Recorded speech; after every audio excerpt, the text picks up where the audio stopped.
சிறகடிக்க ஆசை சீரியல்ல இன்னைக்கான எபிசோடு என்னன்னு பார்க்கலாம். மனோஜுக்கு ஆர்டர் கிடைச்ச விஷயத்த உட்காந்து பேசிட்டு இருக்காங்க எல்லாம். இப்போ மனோஜ் தான் அந்த ஆர்டரை எப்படியோ வாங்கியிருப்பான் அப்படின்னு சொல்லிட்டு விஜயா சொல்றாங்க. ஆனால் மனோஜ் சொல்றாங்க, இல்லைம்மா அது என்னால் வரல, ரோகிணி தான் இந்த ஆர்டரை வாங்கிட்டு வந்தான்னு சொல்லிட்டு சொல்றாங்க. உடனே அதை கேட்டு ரொம்பவே ஷாக் ஆகுறாங்க விஜயா. உடனே என்ன சொல்றாங்கன்னா, என் மருமக கெட்டிகாரி அப்படின்னு சொல்லிட்டு சொல்றாங்க. அதை சொன்னதுமே எல்லாருமே ரொம்ப ஷாக் ஆகி பார்க்குறாங்க. முத்துக்கு ரொம்பவே ஷாக்காக இருக்குது. என்னப்பா இது அப்படின்னு சொல்லிட்டு, இல்லை இருடா பார்க்கலாம் இன்னும் என்னால் வேலை பார்க்குறான்னு சொல்லிட்டு அப்படின்னு சொல்கிறாங்க. அடுத்து என் மருமகளுக்கு கால் வலிக்கும், உக்காருமா நீ எவ்வளோ நேரமாக நின்றுட்டுருப்ப அப்படின்னு சொல்லிட்டு சொல்கிறாங்க. ரோகிணியால் கிடைச்சதுன்னு சொன்னதுமே உடனே 40 லட்சம் வரப்போகுதுன்னு சொன்னதுமே பணத்தை பார்த்து ரோகிணி மேலே திரும்பவும் பாசத்தை காமிக்க ஆரம்பிச்சிட்டாங்க விஜயா. உடனே முத்து சொல்கிறாங்க, இன்றைய முக்கிய செய்திகள், மோசமாக நடந்த மாமியார் 40 லட்சத்தை பார்த்துட்டு பாசமாக நடந்துக்கிறாங்கன்னு சொல்லிட்டு நியூஸ் வாசிக்கிற மாதிரி கிண்டல் பண்ணிட்டு இருக்காங்க முத்து. அதை பார்த்துட்டு அண்ணாமலை, ரவி எல்லாம் சிரிக்கிறாங்க. விஜயாவும் அதுக்கேற்ற மாதிரி தான் நடந்துக்கிறாங்க. 40 லட்சம் ரோகிணியால் தான் வரப்போகுதுன்னு சொன்னதுமே உடனே ரோகிணியை பாசமாக பார்த்துக்கிறாங்க. ஸ்ருதிக்கு ரொம்பவே ஷாக்காக இருக்குது. மீனாவால் தான் இந்த ஆர்டர் கிடச்சிதுன்னு சொல்லிட்டு கொஞ்சம் கூட அசிங்கமாகவே இல்லாமல் அவங்க தான் எல்லாமே கஷ்டப்பட்டு வாங்கினாங்கன்னு சொல்லிட்டு சொல்கிறாங்களே மீனா, அது எப்படி அப்படின்னு சொல்லிட்டு சொல்கிறாங்க. அதனால உடனே மீனா சொல்கிறாங்க, இதெல்லாம் எனக்கு பாராட்டு கிடைக்கணும்னு சொல்லிட்டு நான் சொல்லலை ஸ்ருதி, அமைதியாக விடுங்க. இப்போ தான் ரோகிணியை நல்லா நடத்துகிறாங்க அத்தை, எங்கேயோ நல்லா இருந்துட்டு போகிறாங்க, விடுங்க, நம்மளால அந்த நல்ல விஷயம் கெடுக்க வேணாம் அப்படின்னு சொல்லிட்டு சொல்கிறாங்க.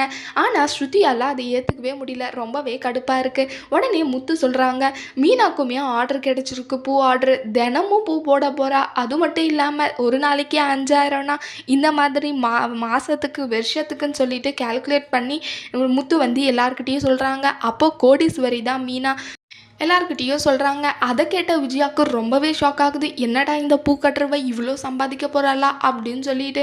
முத்துக்கு ஆனால் அது பெருமையாக இருக்குது. இவ்வளோ கணக்கு போட்டு சொல்கிறியடா, எப்படிடா இதெல்லாம் அப்படின்னு சொல்லிட்டு. அப்பா, நம்ம வாழ்க்கை முறையில் வர்ற கணக்கை கூட நம்ம சரியாக போடலைன்னா எப்படிப்பா அப்படின்னு சொல்லிட்டு முத்து சொல்கிறாங்க. ஆமாண்டா, நீ புத்திசாலி தான் அப்படின்னு சொல்லிட்டு அண்ணாமலை சொல்கிறாங்க.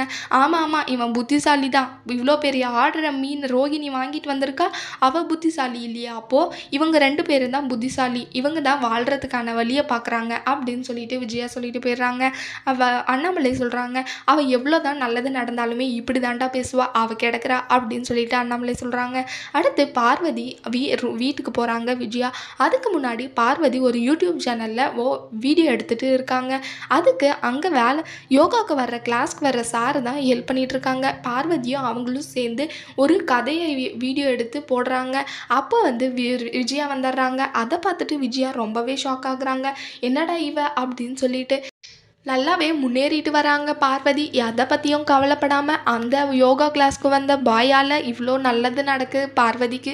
ஸ்ருதியால் இதை ஏற்றுக்க முடியாதனால ரோகிணி கிட்ட போயிட்டு கேட்குறாங்க, என்ன ரோகிணி, உங்களுக்கு மனசாட்சியே இல்லாமல் நடந்துக்கிறீங்க, மீனாவால் தான் இந்த ஆர்டரே வந்துச்சு, அவங்களுக்கு ஒரு நன்றி கூட இல்லாமல் நீங்கள் தான் எல்லாத்தையும் பண்ணீங்கன்ற மாதிரி எல்லாரும் முன்னாடி சொல்கிறீங்க, கொஞ்சமாவது ரோகிணிக்கு அந்த கிரெடிட்டை கொடுக்கணும்னு உங்களுக்கு தோணவே இல்லையா அப்படின்னு சொல்லிட்டு கேட்குறாங்க.